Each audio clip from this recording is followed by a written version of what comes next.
बिस्मिल्लाहिर्रहमानिर्रहीम। अस्सलाम वालेकुम दोस्तों, कैसे हैं सब? ठीक हैं, उम्मीद है खैरियत से होंगे। ये मैं आपको बताना चाह रहा था, जो मैंने इनक्यूबेटर बनाया है, ये उसका टेम्परेचर कंट्रोलर है। मॉडल नेम है जी XH W3001। ये बहुत ही अच्छी किस्म का टेम्परेचर कंट्रोलर है। तो ये मैंने ऑनलाइन दराज से मंगवाया था। तो इसकी सेटिंग के बारे में मैं फिर आज आपको बताता हूँ।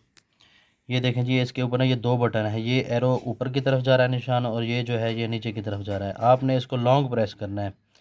अगर टेम्परेचर आपने इसका लो पे रखना है, सॉरी ये आप पे रखना है, तो ये वाला आप लॉन्ग प्रेस करेंगे। अगर इसका टेम्परेचर नीचे वाला सेट करना है तो ये वाला प्रेस करेंगे। ये देखें, पहले हम इसको प्रेस करते हैं। ये देखें, ये हमें बता रहा है कि भी कम से कम टेम्परेचर जो है ये आपका, उसने शो कराया, ब्लिंक कराया है कि 37.2 पे आपका कम से कम टेम्परेचर। अगर आप इसको ज़्यादा कम करना चाहते हैं तो ये देखें आप करेंगे तो ये इसको, ये देखें इस बटन से फिर आप आगे पीछे करेंगे तो ये हो जाएगा। ये कम हो रहा है इसका टेम्परेचर, और यहाँ इसको हम जो है फिर ज़्यादा करेंगे इसको लॉन्ग प्रेस करके। ये देखें, ये इसका बढ़ रहा है टेम्परेचर, यहाँ पे बढ़ाना है। ये 37.2 पे मैंने फ़िक्स कर दिया। कम से कम टेम्परेचर यहाँ आ गया, और से ज़्यादा जो टेम्परेचर है वो यहाँ से सेट करना है।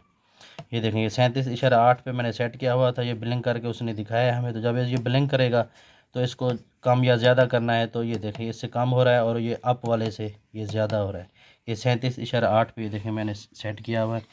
तो कम से कम टेम्परेचर इस पे जो है वो 37.2 है, और जो ज़्यादा मैक्सिमम जो टेम्परेचर मैंने इस पे सेट किया है वो 37.8 है। तो ये इसका ड्यूरेशन पूरा जो है 21 दिन का रहेगा इसी टेम्परेचर पे।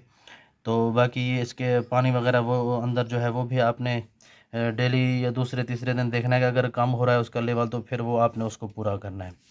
तो ये बहुत ही इंतहाई आसान सा टेम्परेचर कंट्रोल है। इसकी बहुत इंतहाई सादा सी और आसान सी सेटिंग है।